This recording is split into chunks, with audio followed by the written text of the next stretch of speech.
Despite Africa has vast water resources including major rivers, lakes and groundwater resources, the continent has not fully harnessed its potential. The agriculture system remains largely dependent on rain-fed farming, leaving millions vulnerable to climate variability and drought. However, this long-standing challenge is now gaining serious attention. A conference which focused on irrigation and climate-resilient production is underway in Addis Ababa. Talking to EBC participants who came from Somalia and South Sudan stressed the continent to harness available water resources to get out of rain-fed agriculture and ensure food security. There is no agriculture without water.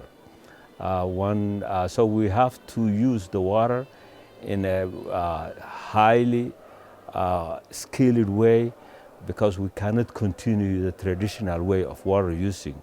So this meeting really come to the right time. It's very important. We cannot combat the climate change unless we develop the water usage in agriculture sector. For years, Africa has not been doing enough to achieve food security, and one of the reasons why we have not achieved food security is because we rely very much on rain-fed agriculture. And with this problem of climate change, where reliability of water or rain is a problem, or even absence of it is also another problem, the only alternative way of addressing food security challenge is to rely on irrigation. Countries like Ethiopia are scaling up large-scale irrigation projects. South Sudanese and Somali Ministry of Agriculture and Irrigation commended Ethiopia's effort as a source of inspiration for Africa. The government of Ethiopia needs to be appreciated for having launched a number of projects, one of which is the irrigation scheme that was presented to us this morning. And with the experience that they have gained now, and the determination, to achieve food security for millions of its citizens, this is going to be a source of inspiration for the rest of us, to follow what Ethiopia is doing.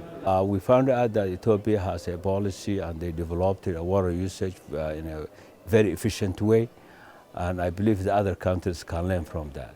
Because for us it's very important, because both rivers, we get water from Ethiopia.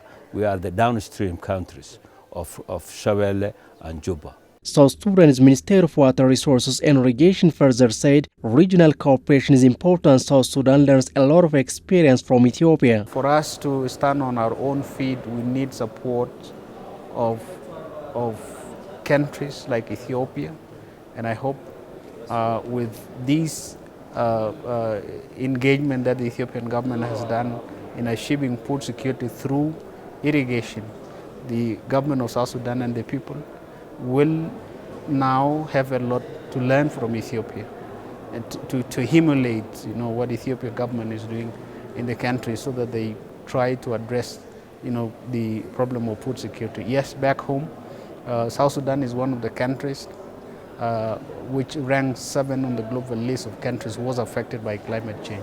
Year in, year out, we always have too much flooding that displaces quite a big number of people. And with that, we could not do very well in terms of food production because of too much water, which is destructive to crops. We believe that the best way to address our food security challenge is to invest in irrigated agriculture, which is one of the areas that the Ethiopian government has taken lead.